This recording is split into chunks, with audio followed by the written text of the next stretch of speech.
karena sudah ditemukan 1 dan 2 kasus zoonosis, artinya flu burung ini sudah menyerang atau menginfeksi manusia.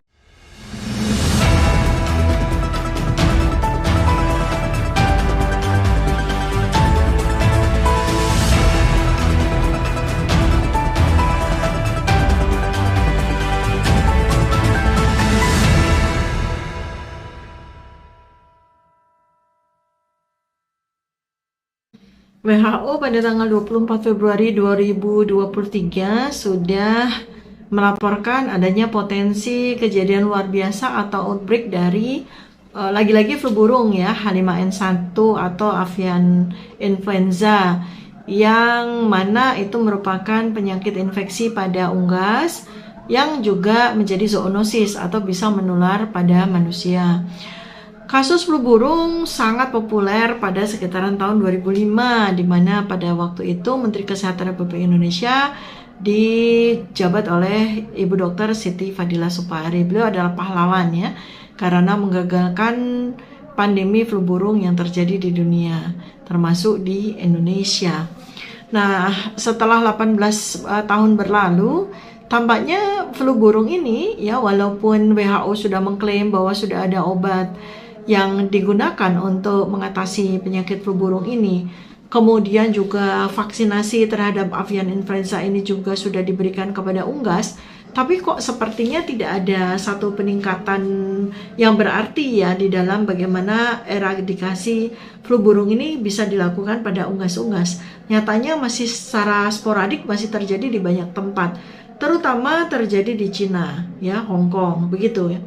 Dan akhir-akhir ini, beberapa hari terakhir ya, sekitaran 2 minggu ini, Kementerian Kesehatan juga sudah memberikan warning bahwa ada outbreak ya, ada potensi terjadinya kejadian luar biasa di beberapa tempat di Indonesia, termasuk di beberapa titik di Jawa Barat, karena sudah ditemukan 1 dan 2 kasus zoonosis, artinya flu burung ini sudah menyerang atau menginfeksi manusia. Ya tentunya kita khawatir, tapi sekaligus juga sebenarnya bertanya-tanya. Jadi selama 18 tahun ini kejadian flu burung itu sudah terjadi beberapa kali di dunia, itu pekerjaan WHO itu apa ya gitu. Kenapa masih juga menjadi persoalan besar yang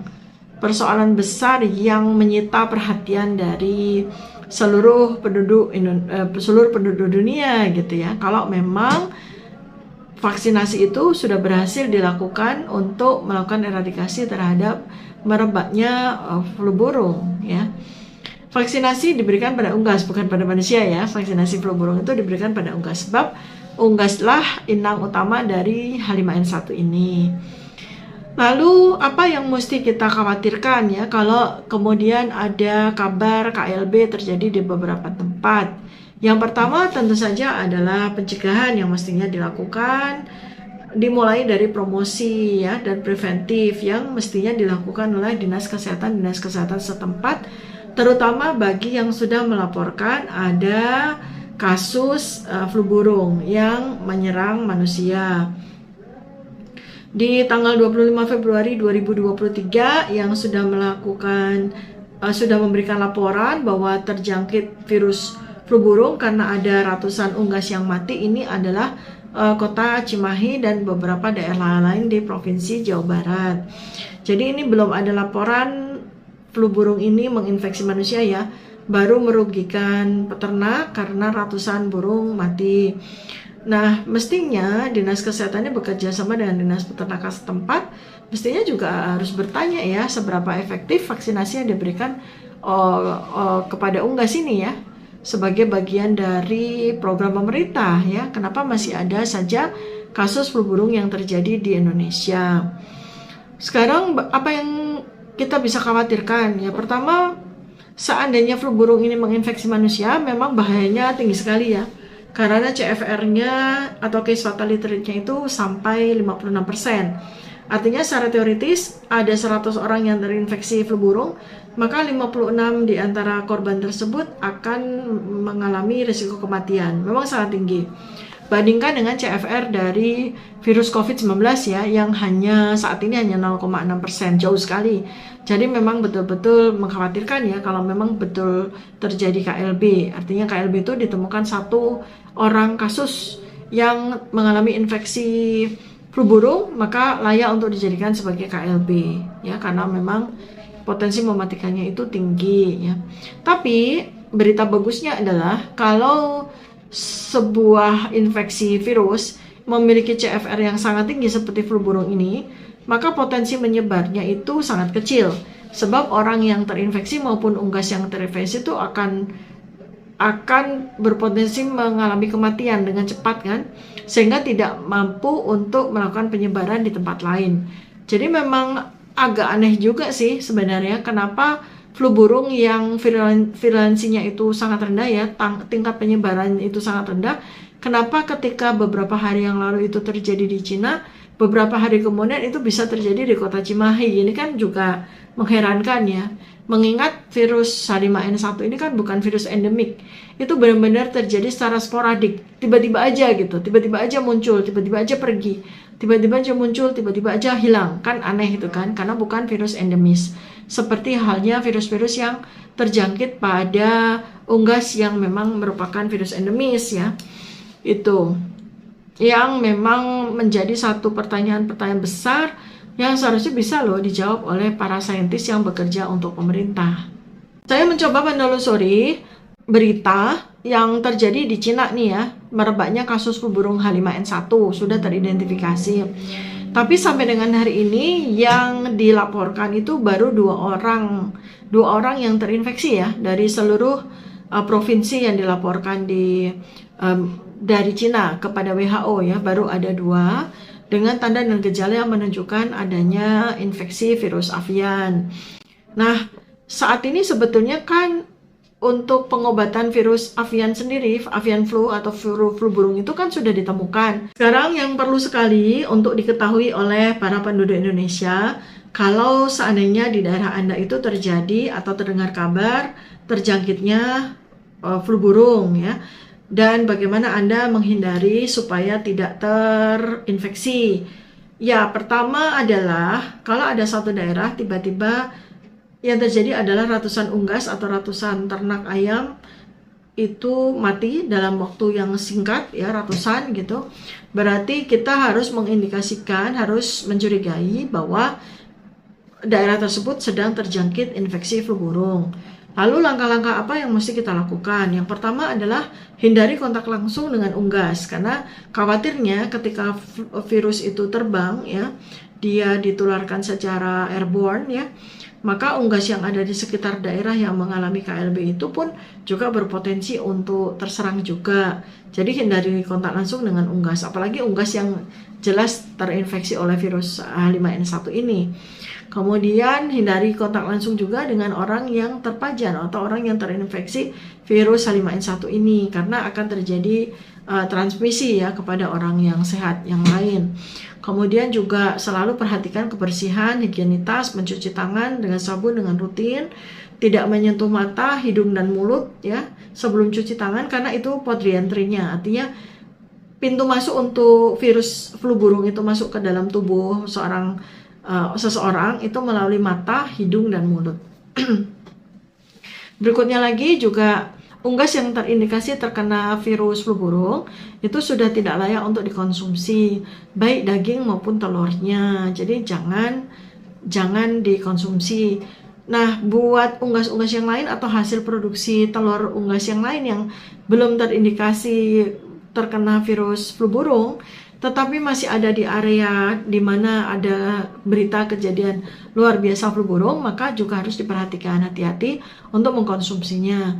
Apabila memang tetap untuk mau dimasak ya, mau daging maupun telur, maka dimasak dengan betul-betul matang ya, jangan mengkonsumsinya setengah matang karena khawatir virus tersebut masih belum mati.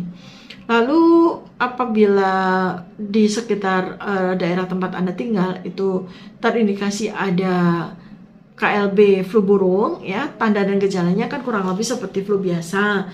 Makanya etika batuk ya. Jadi kalau batuk ya, kalau misalnya Anda batuk itu betul-betul ditutup ya mulut dan hidung dengan tisu atau dengan lipat siku, agar Anda ketika batuk atau bersin itu tidak menyebarkan droplet Anda ya, itu ke udara. Lalu kemudian tanda dan gejala apa sih yang dirasakan oleh seseorang yang mengalami flu burung nih? Kalau tanda-tandanya sebetulnya kurang spesifik ya, sama-sama saja seperti virus flu yang lain ya. Jadi ada demam, panas lebih dari 37 derajat, kemudian batuk-batuk, sakit tenggorokan, hidungnya berair ya, pilek atau justru malah tersumbat, sakit kepala, terus nyeri-nyeri seotot ya, seperti cikungunya gitu ya, seperti flu tulang gitu kan, seperti itu. Atau seperti ya common cold juga ya, karena common cold juga kan ada demam, ada batuk, sakit tenggorokan, ada pilek, ada sakit kepala, ada nyeri otot ya. Jadi gejala-gejalanya itu nggak terlalu spesifik lah, sama seperti flu-flu yang lain, hanya memang yang paling mengkhawatirkan adalah dari sisi CFR.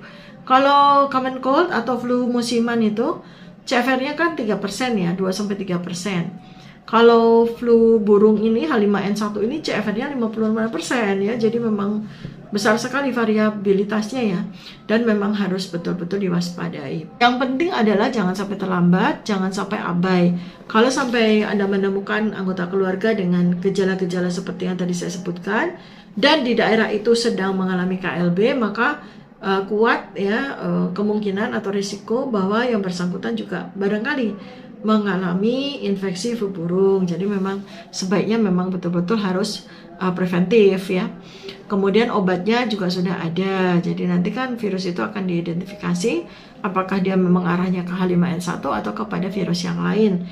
Ya, itu adalah bagian dari pekerjaan Vaskes ya, fasilitas kesehatan.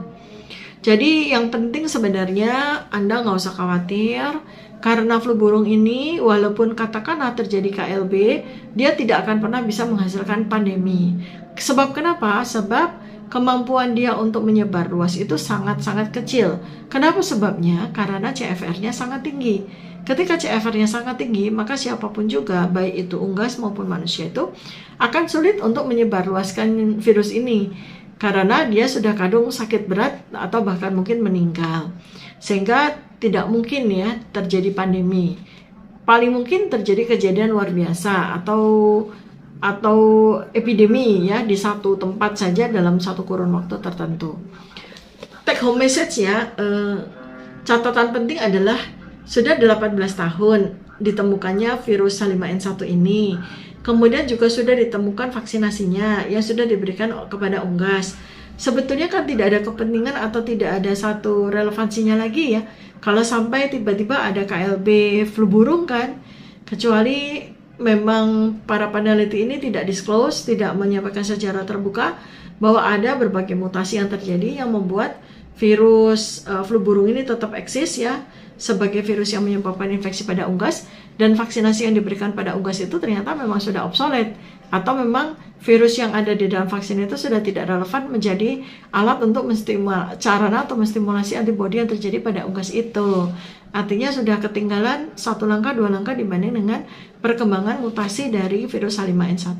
Ini harus diperhatikan baik-baik supaya tidak kecolongan lagi ada terjadi zoonosis atau penyakit ini lompat ya, dari yang semula dia menginfeksi unggas, tapi ternyata pada satu kurun waktu tertentu bisa menginfeksi manusia. Pada manusia seperti apa yang bisa terinfeksi flu burung ini? Yaitu manusia dengan karakteristik tertentu. Pertama, ya dia adalah orang yang status imunitasnya rendah tentunya. Lalu kemudian dia memiliki sosial ekonomi yang rendah, dan ketiga dia memiliki higienitas pribadi yang rendah ya.